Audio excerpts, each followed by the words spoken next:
Friday was a National Day for Truth and Reconciliation. This year's event was especially important in light of hundreds of graves found in Saskatchewan and rest of the Canada. The National Day of Truth and Reconciliation was first observed in 2013 to remember the victims of residential school system and its impact on Indigenous people all across Canada.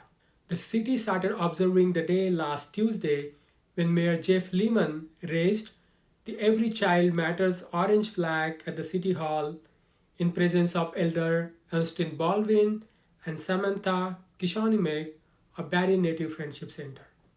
Representatives of Indigenous community were joined by a large number of city employees, including representatives of Barrie Police and Barrie Fire.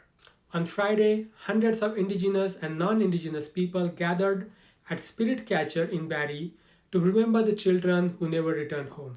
A walk was held on water in solemn beat of drum and Indigenous songs. There were many sharing circles where Indigenous school survivors and their loved ones shared stories. The event ended with a dance circle around Spirit Catcher.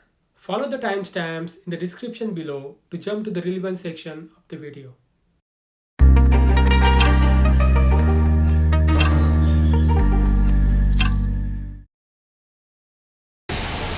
I'm at the marathon. We told city staff that please keep it wrong. Good morning, everyone. Ani bonjour. Water coindition at cause ni arsenic ning dom jabal. Yanzo ben. Ochimi wet kushem nido. With no beach go. Gymnastic, water. The wet me jam on the second one. The bears tender. Ochimi wet because young no room to long them on the Saskatchewan for permission. Can I get a wench or sing here? Those are told them off.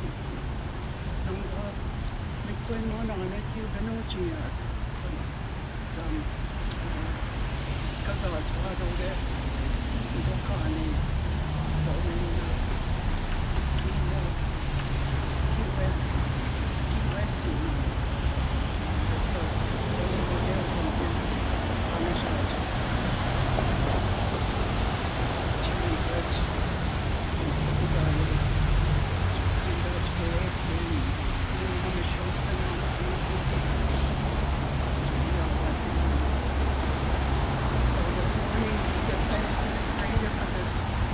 Wonderful day, even though it's raining, give thanks to the water for nourishing the Mother Earth. And today we are going to remember the children that didn't return home. That's why we're raising the flag today. So we ask the Creator and thank Him for giving us everything that is good on this earth, everything that we use. Thank the Creator every day that I wake up. It's such a wonderful day, and I'm so happy to see everybody here. So, I'm going to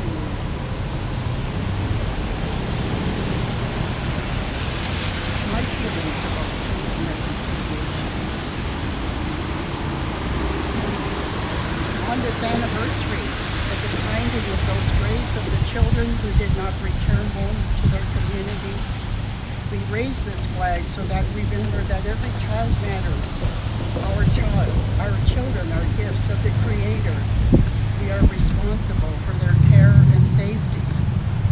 Before contact with Europeans, Indigenous people had their way of raising children, teaching them what they needed to know at each stage of life as they grew to become adults. As babies, they watched from their cradle doors all the activities going on in the village.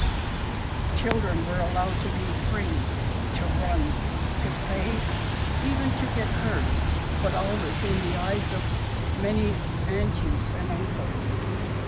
They were taught to respect the old ones, whom they called grandfather, grandmother.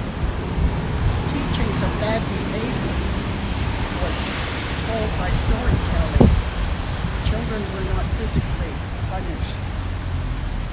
What a shock it must have been when they were suddenly taken away from their way of life and into the hands of Indian agents or the RCMP to be taken to residential schools. These residential schools were set up by the government to take the Indian out of the child. Assimilation was their goal. These schools were run by the Christian churches. The government and the churches are responsible for taking away our culture, our language, spirituality. They are responsible for the mental, physical, emotional, sexual abuse, and the genocide of our children. They made us feel ashamed of who we were, and intergenerational trauma has been the outcome. We forgot how to love our children. A lot of our families and communities are dysfunctional as a result. The finding of these unmarked graves and the spirit of these children came to remind us, to help us bring to light the truth of what happened in these residential schools. We are finally bereaved, and with truth, reconciliation, forgiveness, and healing can begin. With forgiveness is reparation. We focus on the churches at this time, but the government funded these residential schools, and it's up to them to decide what reparation looks like. I am hopeful, I am encouraged. I meet people who come forward to say, I am sorry. They feel guilt and shame. Pope Francis's visit also helped some survivors with his apology. Like many Indigenous Christians, I felt let down by the Catholic Church, and I know many Christians feel the same way today. The name of our Indigenous people is Anishinaabe, the good human being. As good human beings, Anishinaabe, the Indigenous people were given the gifts of the 7 grandfather teachings, which are love, humility, honesty, courage, respect, wisdom, and truth. Christians were also given the 7 gifts of the Holy Spirit: wisdom, understanding, right judgment, courage, knowledge, reverence, and wonder and awe. I feel that if Indigenous people and Christians follow the 7 gifts that they were given, then the fruits of these gifts are love, joy, peace, patience, kindness, gentleness, generosity, and there are many more. With these, we all have the ability to heal and the ability to forgive. And we will all have Minowatsurin. That's the 7 gifts that were given to us so that we would have a good life to follow these gifts. So we should all live a good life. So be blessed, be blessed, be blessed.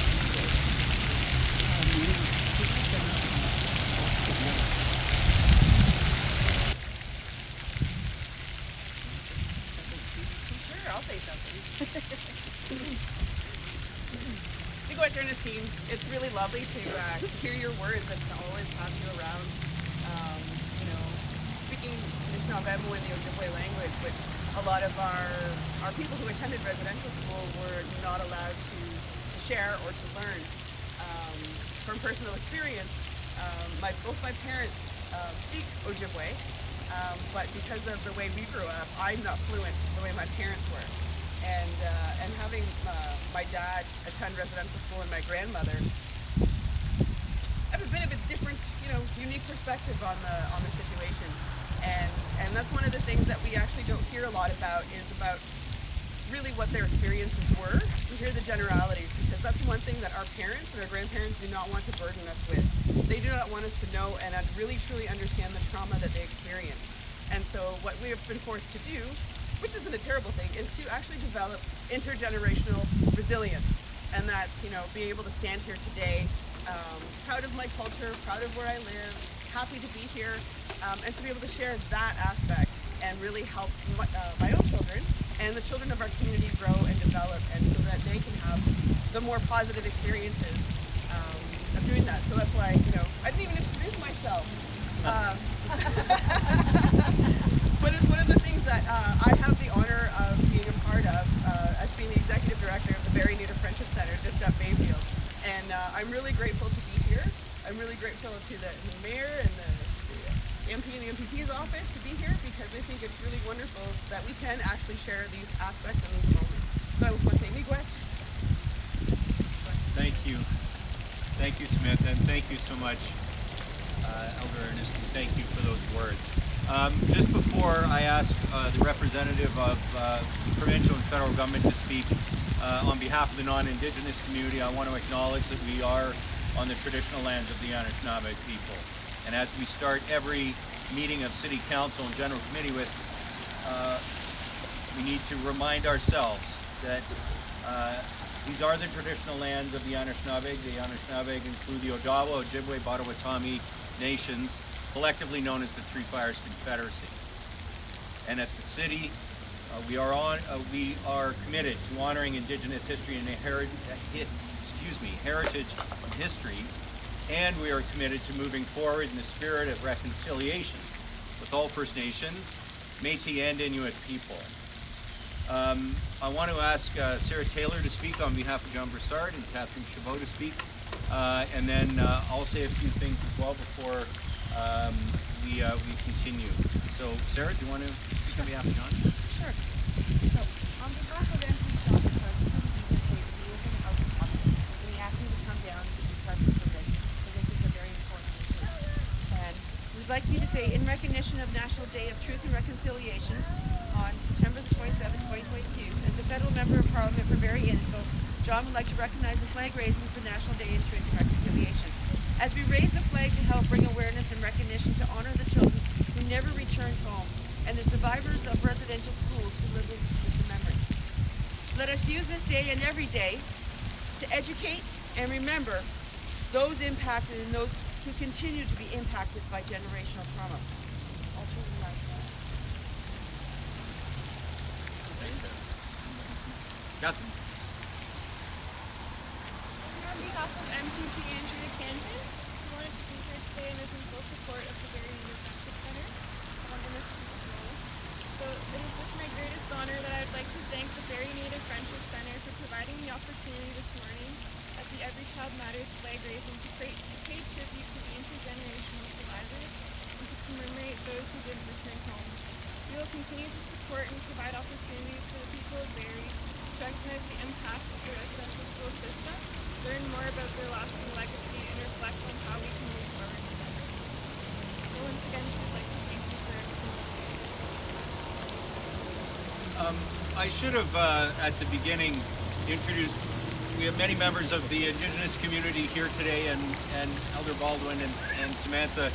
We've told city staff today that if they were able to take time away from their duties, they were welcome to come for the flag raising today, and so many have, including representatives of Barrie Police and Barrie Fire. Thank you for being here. And we wanted to do that because as a city, over the past several years, especially since the discovery of the unmarked graves in Saskatchewan and across the country since, I think many in the, I don't want to speak for non-Indigenous people in Barrie, but so many, I think, have had a new understanding of the depth of the trauma and hope to, in some way, support reconciliation in our community. Of course, September 30th is the day, Orange Shirt Day in Canada. There are several events occurring on the 30th. There is a sunrise ceremony and a sacred fire throughout the day near the Spirit Catcher you will have seen in a few previous years. Just to the west of the Spirit Catcher itself, there will be the sacred fire there. I believe for about 3 or 4 hours in the afternoon, there's a village there, and as well at 5 o'clock the walk. for the children, which will be leaving from the spirit catcher on the 30th. But we're raising the flag today, and because I'm a mayor, I have a proclamation, so I'm going to read the proclamation now. Whereas the Truth and Reconciliation Commission released its final report on June 2nd, 2015, which included 94 calls to action to redress the legacy of residential schools and advance the process of Canadian reconciliation.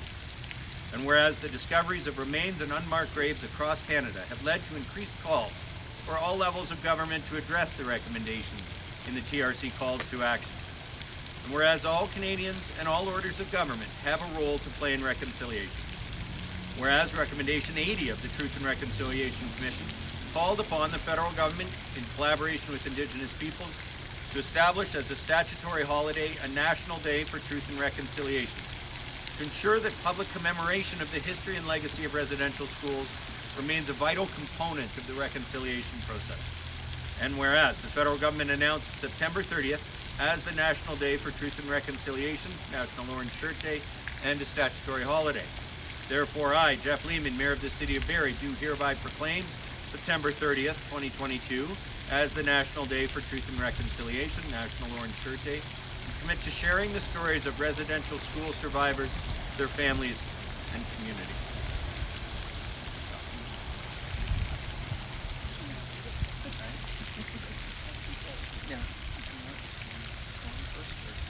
So, we raise the flag? Yeah, Chris Chris gonna sing.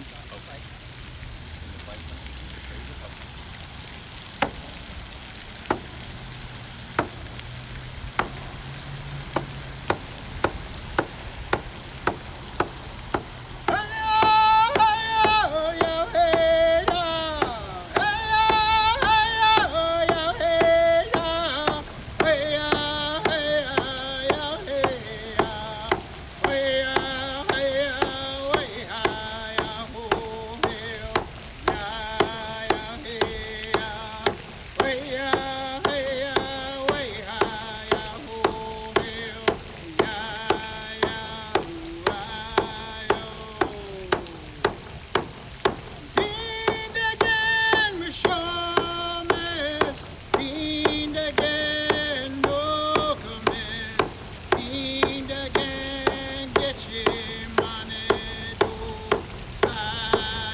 Okay, thank you all for coming.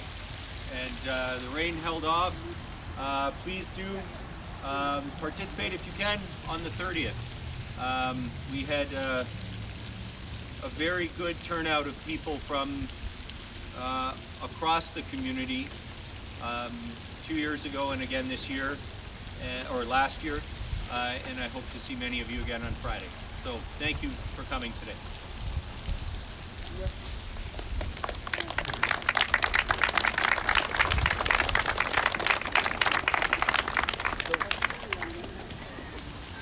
So we're going to get started with the walk very shortly. So if we can get everybody to kind of line up behind the hand drummers here. So the hand drummers here are going to lead the way. And we're going to walk down to Centennial Beach. And then when we come back, our host drum is going to sing a round dance for us.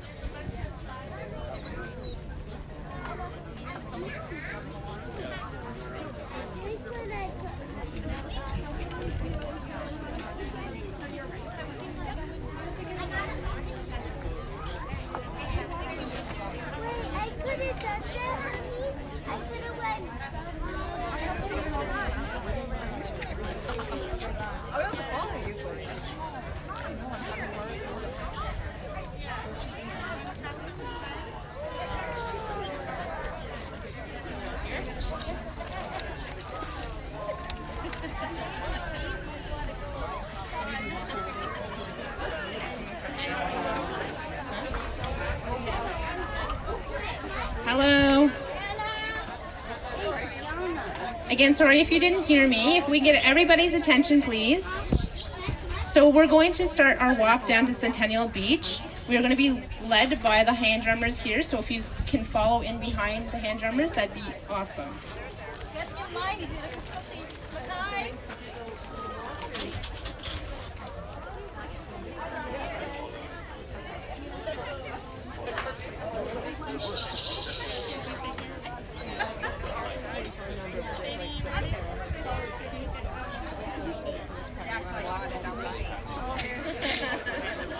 Found its way to me, thank goodness.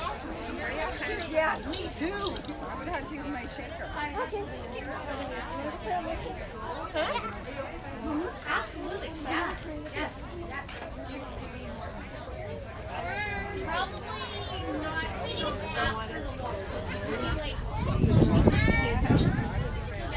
Attention. Attention drummers.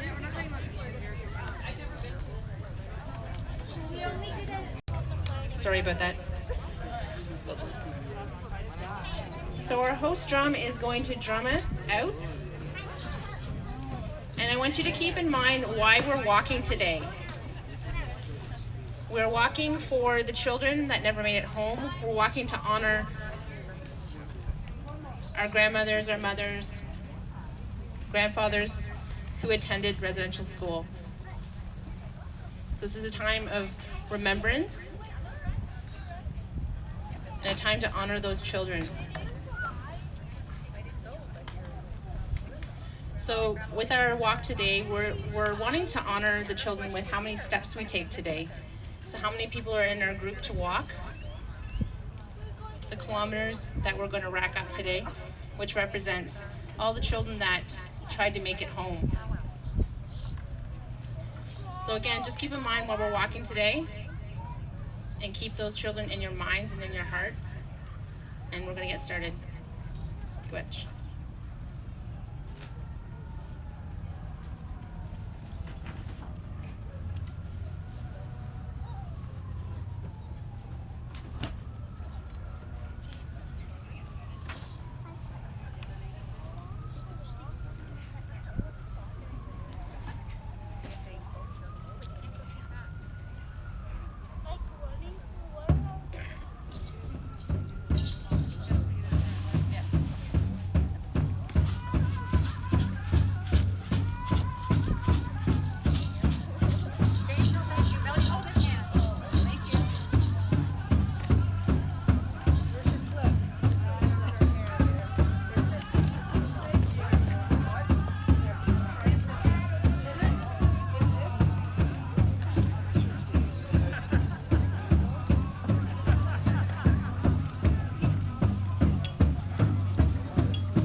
I mean, honestly, we don't have anything for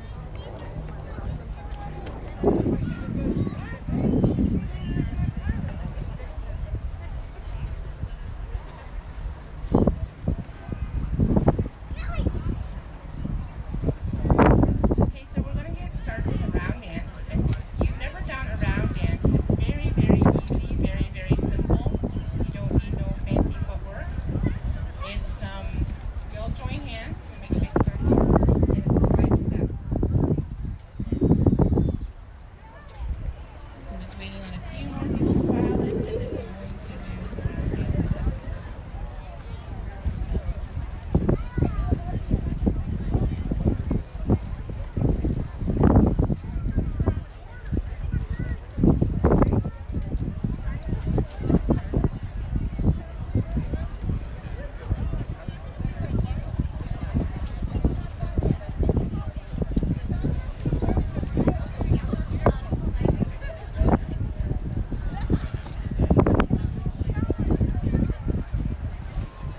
Continue on with the circle around the spirit catcher.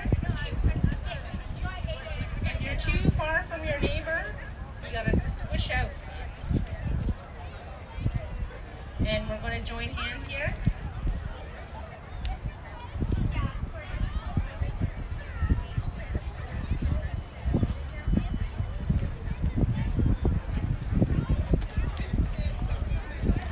Is everybody in the circle? We're gonna join hands. If there's two circles, that's fine. I don't know if we're gonna squish out to enough for one. So if there's two, so like double ring.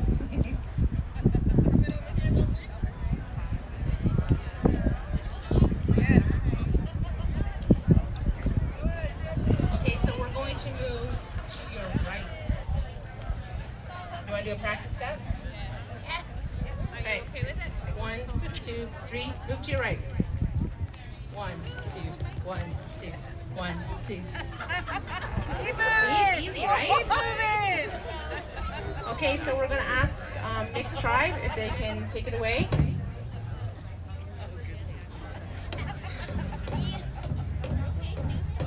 All you Nish, you know what you're supposed to be doing.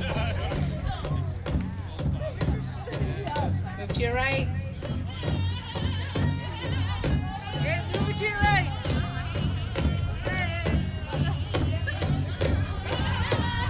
They don't have yet.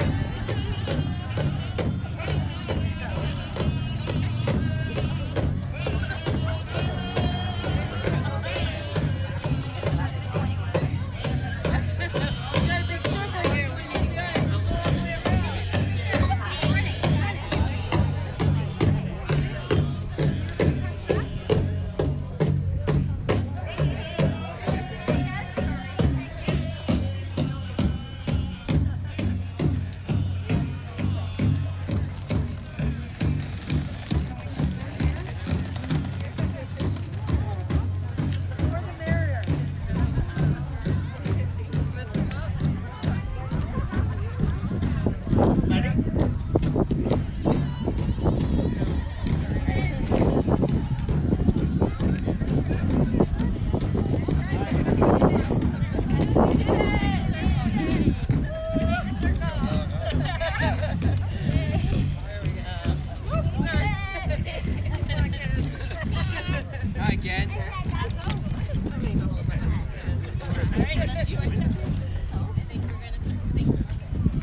thank you for the opportunity to share a little bit about this gathering, and I'd like to share a little bit about the fact that I represent my mother, who went to residential school, and I am currently raising two little people who are a product of the multi-generational effects of residential school. And it's very heartwarming to see all these people who've come out from the broader community and the Indigenous community to come and honor those people who didn't come home.